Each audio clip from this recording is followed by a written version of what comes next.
My 34 female sister, 31 female, was the first among four siblings to have a kid, kindergartner. My niece is incredibly spoiled by my sister, our parents, and extended family, and my parents bend over backward for my sister's request, like canceling their anniversary trip because my sister asked to babysit while she goes on a girls' weekend. This spring, my boyfriend and rock in my life passed away. At the same time, I lost my job. I had a lot going on and moved back to my hometown. My parents own a rural property they used to rent out. The property had been empty for a while and fairly run down. My parents invited me to stay there, rent-free, and told me it was my home for as long as I needed. I invested much of my time and money. I found a remote gig into fixing the house. I also made friends with Olha, a Ukrainian refugee with a young daughter. Olha was struggling, and I invited her to stay with me for a couple of months while she got back on her feet. I could use the company as well. She was very thankful, but hasn't made a firm response yet, as she's trying to make things work independently. My parents had no issue with this. Until recent drama, my brother-in-law had been working for a shady company that skirted regulations for profit. The law had caught up with the owner, who folded the company and left the country. I'll cut this short, given the post character limit. A few other things went down, and my sister's family abruptly moved to our hometown, moving in with our parents. My parents and sister immediately approached me to swap. I move in with our parents, and sister and her family take my place. They said the house I lived in was too large for one person, and it'd be so much better for my niece to live on a beautiful property in nature. I didn't understand. My parents have 2 guest rooms. My sister and brother-in-law and the kid have their own bedrooms. I sure didn't at that age. My brother-in-law still loaded from his old job and could easily get them a place too. They're buying a flashy car. When I mentioned my work on the property, it was dismissed. When I reminded them about Olha, my parents were outraged that I was still intent on helping someone else and their child, not my sister and niece. They kept making out my sister's situation to be nearly as bad as Olha's. Eventually, it came down to my parents saying, "You're living on our property, you'll do as we want." I said, "Well, you gave it to me and said this was my house as well, to be my home for as long as I needed. But if we want to talk in property terms and not family terms, evict me then." My parents are not evicting, but I receive calls daily and messages from them and extended family, guilt-tripping me and calling me an idiot for not giving up the more comfortable space to my sister, who's in such a difficult situation and has a little child. Only my brothers see my side, but since they're young men in college, their opinion means nothing to my family. I feel like I'm taking crazy pills. Am I the idiot? My sister and brother-in-law still own their old house and refuse to live there because word spread around their small town about brother-in-law's shady dealings. My brother-in-law could literally buy a house for 3 in our hometown, cash on the table, with the funds he got from cheerleading corruption in his old job. Everyone's the idiot here. You make a lot of fuss about your sister and niece being spoiled, but you're leeching off your parents, just like she would be if she lived in the house instead. It's obnoxious of them to try to throw you out when they told you you could stay there for as long as you needed, but it's their property. Seems like you could all stand to grow up and pay for your housing instead of squabbling over mom and dad's resources. Are you missing the fact that OP is still grieving a very recent loss? It's not like she's been there for years. At most, she's been there less than 6 months. She's barely settled and beginning to heal. They could give her a timeline if her sister hasn't figured something out in a few months, but it's incredibly disrespectful to do so. And who the heck buys a new car when they're unemployed? Sounds to me like sister expected this home once she knew she could get it for free. OP's not the idiot.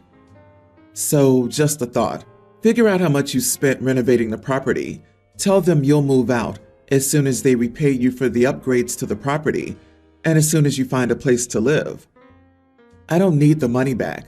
They're welcome to the improved house, honestly, and I'd never take anything of theirs again. My mother just sent me another long text rant, basically implying that I only want Olha in my house because she's an attractive young woman without her husband around, and I want to see what I can get from it. I'm bi. If you put together all her texts after my boyfriend's passing, of which I still have nightmares, they'd probably be shorter than this rant. Honey, it boils down to your parents favoring your sister because she gave them a grandbaby. It's brutal, but instead of asking the internet, you probably need to accept what your family's telling you. Get some professional mental health support and get as far away from your family as you can. I'm sorry for the loss of your partner. You're going through an unimaginably difficult time. Stop relying on people who don't want to support you anymore. I cannot even imagine kicking a grieving family member out of the house they invested time and money in to make space for someone who can comfortably find their own place. I, female 29, met up with a friend of mine, female 27, at a cafe for lunch today at a new spot we hadn't tried before. The atmosphere was lovely, and it was so nice to catch up.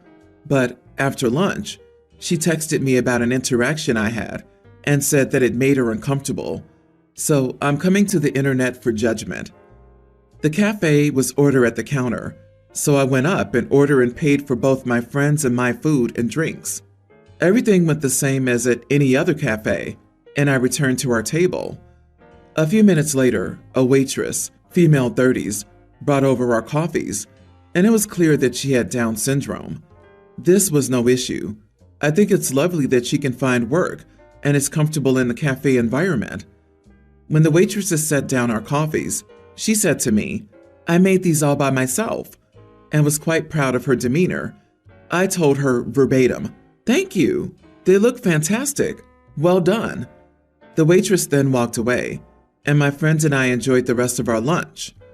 Only after lunch did my friend text me, telling me that I was rude and condescending to the waitress, and she felt ashamed to have gone out with me. I was quite surprised, so I asked what she meant, and she texted back, "You treated her like a child. If she didn't have Down syndrome, you wouldn't have said, 'well done.'" That was so rude. I can't believe I have a friend who is so discriminatory. I texted back that I had no intention of being condescending, but that the waitress was quite proud of her work, demonstrated by her telling me that she'd made the coffees all by herself, and I just wanted to congratulate her on her hard work. My friend just sent back, "It isn't your place to congratulate her." She has since blocked me. I spoke to my husband 30 about it, and he says that I did the right thing because I encouraged the waitress, but I need more convincing based on my friend's reaction. So am I the idiot? Not the idiot. Tell your friend there's something called reading the room, and that reactions are tailored to individual circumstances. It sounds like the waitress was pleased with your reaction and took it as a well-meaning compliment as you intended. Get a new friend. The old one lives in a weird place where being nice is condescending. If OP hadn't said anything encouraging to the server and just said, "Thanks," nonchalantly, I bet that same friend would turn around and say that OP was rude and inconsiderate to the server. That kind of person just finds fault in everything and wants to start drama. Your friend is darn Charmin Ultra Soft. I, 40 male, have a daughter, Nina, tween. I also have a stepdaughter, Kelly, a teen, and my wife, Anna, and I have a child, female young grammar school age, together. This is about Nina and Kelly. I met my wife when Kelly was a kindergartner, and within a year, she and Kelly moved in with me. The house we live in has been in my family for generations and passed on to me when I was really young. I've also made some renovations there. It's a 4-bedroom house with 4 bathrooms. One is downstairs and is a guest one, with 3 upstairs. One is shared between 2 rooms, so each girl has her own room and an ensuite, which is especially helpful with Kelly due to how long she now takes with her makeup. This started about a month ago when Nina would come home crying due to bullying at her school. Me and Anna spent ages trying to get the school to do something and find out where the bullying comes from. It all came to a conclusion a week ago when we found out that it was Kelly who was spreading the rumors about Nina. She's talking about Nina's weight and that Nina has an eating disorder. Nina's a healthy weight for her age and BMI. She's also made jokes about Nina's mother being a deadbeat and must be happy for passing during childbirth so she doesn't have to deal with Nina. And also that Nina's only good at sports and school because her daddy pays for it. Not to mention insulting her over small things Nina doesn't even understand yet due to her age. But this is mostly related to the school subjects and topics that are studied later. With the little one, telling her that she's not loved and is a backup kid, telling her she'll die because she's slightly chubby. Just has a bit of chubby cheeks going on, but still healthy for her age, and also scaring her with some made-up stories. I was furious and confronted her about it. Kelly didn't take the confrontation very well. She accused me of favoring Nina. Nina has a slightly bigger bedroom, but a smaller bathroom, and Kelly wanted more space. I said I'm not going to move Nina out of her room after all these years, and Kelly had already declined to swap with us, and she didn't want to share her bathroom with anyone, including our little daughter. I told Kelly that she must apologize to Nina, as some of the things she said were vile and not deserved, and told her she'd be grounded as she still behaved like Nina's friend while spreading those rumors behind her back. Kelly threw a fit and claimed Nina was a threat to her and her reputation, but I stayed firm, as I didn't see how a tween could be a threat to a high schooler. As Kelly started saying more vile things about Nina and our little one, I told her she had 48 hours to pick up her belongings, and I'd be dropping her off at her dad's. She visits him every other week, where she'll have to share a room and the bathroom with her other half-siblings. Kelly and Anna are both annoyed at me over this and have called me an idiot. Anna said that I have no right to parent Kelly, but she's in my home, and her behavior towards my daughter's not acceptable. Edit. I might have worded it wrong. By dropping her off, I don't mean Kelly will be living at her dad's permanently. This is until she apologizes to Nina for the things she said to her and about her, and to Anna and me over what was said about our little one, since some of it was unnecessary, cruel, and untrue. Not the idiot. Anna said I have no right to parent Kelly. Excuse me? If they happily accepted your right to parent her when it was about providing an ample 4-bedroom house, including a bedroom with an ensuite for Kelly, then they should have no problem seeing your right to parent her when she's trying to ruin the lives of her sisters. These responses from parents in blended families always give me pause. You can provide financial and emotional support, but when it comes to discipline, suddenly you're not a real parent and should know your place. Both the wife and daughter need to go. If the roles were reversed, your wife would have much more to say about it. Protect your daughter. I mean, with how the wife is reacting, gotta wonder if Kelly's picking up on some of her thoughts and behaviors. Kelly is vile. She needs a lot of therapy ASAP. OP, you need to nip this immediately. Protect your daughter and step up if your wife is not going to. You do have a right to parent her. When you married your mom, you became the stepdad. She shouldn't be saying crappy stuff about Nina or the youngest sis. She's extremely jealous of her sisters. Anna should be on your side here. You're not asking for much here. You just want her to apologize and stop her horrible behavior. Small update. I have spoken to Anna about what Kelly said about Nina and our youngest daughter and showed her this post. Anna has apologized for brushing it off. She said Kelly didn't tell her most of the story and blamed others for the rumors, and she hadn't realized the extent of it. She will be having a conversation with Kelly and Kelly's dad tomorrow, as this behavior is not acceptable or appropriate. To put it lightly, she's horrified by the comments made by her about both girls and finds it vile. She's also shocked that Kelly made them in the first place. Now to address some of the comments. Having Kelly go and live with her father is a temporary solution and never intended to be permanent, especially if she changes her ways. It was more to separate her from Nina and youngest daughter to ensure no more damage was done while we weren't watching. If roles were reversed and it was Nina who was at fault, I would have sent her to her grandparents to sort out the next move. I've seen a lot of suggestions about therapy. Anna said she'd book it as soon as she had a chat with Kelly, and she wants to know what caused the sudden change. I'm not cutting Kelly from my will unless she carries on displaying such anger toward her sisters.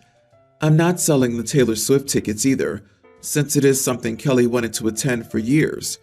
However, if there's no progress, it'll be my wife and her friend who go to see Taylor Swift. Nina's having a few days off from school, and I'll be taking her out to the zoo and spending some father-daughter time together. I will also ask if she feels like she wants therapy to talk things through. Anna and I will also take our youngest to see some cartoons this weekend and to her favorite cafe. Nina can come too, but she's usually busy at the riding school on the weekends. My 26 male, fiance 24 female, Liza, loves to bake and does it as a side gig. The other day, my buddy, Josh, 26 male, and I spent a long afternoon golfing. We came back to my place and we were starving. Liza had just finished a little mermaid cake for her niece's birthday party tomorrow. It was a large cake, at least a half-sheet size. Josh and I raided the fridge and pantry, but there wasn't much to eat. We ended up cutting off the ends of the cake, about 3 inches all the way down. As big as the cake was, that part could be re-iced and still look fine, so we didn't see the big deal. Liza comes home about an hour later and starts flipping out on me and Josh, screaming that we ruined her cake for her niece. Josh hates conflict, so he left while I was trying to calm Liza down by asking her to please be reasonable and saying that it's not that much, plus she enjoys decorating, and all she has to do is redecorate that one end, so it's not a lot to be done. Liza said me and Josh are greedy bastards, and we had no right. I got frustrated and told her to chill out. Nobody cared about her stupid cake. Liza locked herself in the room, and I heard her crying and calling her sister about the cake. Her sister called me and cussed me out for upsetting Liza and ruining her daughter's birthday cake. I guess Liza gave her sister Josh's number too, because her sister called and flipped out on him.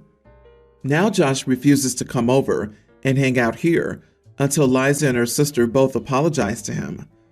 He has trauma from past conflicts, and he doesn't feel safe around Liza at this point. Liza says the bad place will freeze over before she apologizes. All this drama was because we were hungry and ate a little bit of a stupid cake. Try spending almost 4 hours in the sun in almost 100-degree heat. Anybody would be exhausted and starving by then. So, am I the idiot? I love how you frame the story after a long, hot day of golfing. Dude, bro, buddy. When hearing about long, hot days, golfing is not an activity that stirs up sympathy. You are the idiot. Anyone who does such a famously expensive and exclusionary sport as golf is expected to buy themselves food instead of stealing from a child. Exactly. Are you being serious? You were so worn out from choosing to do your hobby for a few hours that you had to cut into a child's cake? Can you not hear how pathetic you sound? They sell food at most golf courses. You didn't need to steal a small child's mermaid cake like a greedy little monster. Was your phone lost? Did you not have money? Were your legs broken? You couldn't walk, drive, or order something in? You just had to eat a cake that was clearly not made for you and made for someone else. Poor Josh. He doesn't feel safe because he checks notes.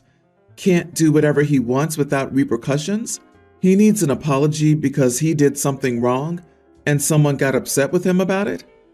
Boo-hoo. Poor little Josh can stay safely away, and I'm sure Liza won't mind if you stay with him. I'm trying to grasp how OP is 26 years old. He's that age and can't go buy some food or snacks on his own and make something as simple as a sandwich? Even if it's a hobby, it still takes dedication, time, and effort. You basically told Liza that her work means nothing. You and Josh both owe Liza a huge apology for being the biggest idiot. You caused the drama because you're an inconsiderate jerk. Why don't you just marry Josh and leave this woman alone?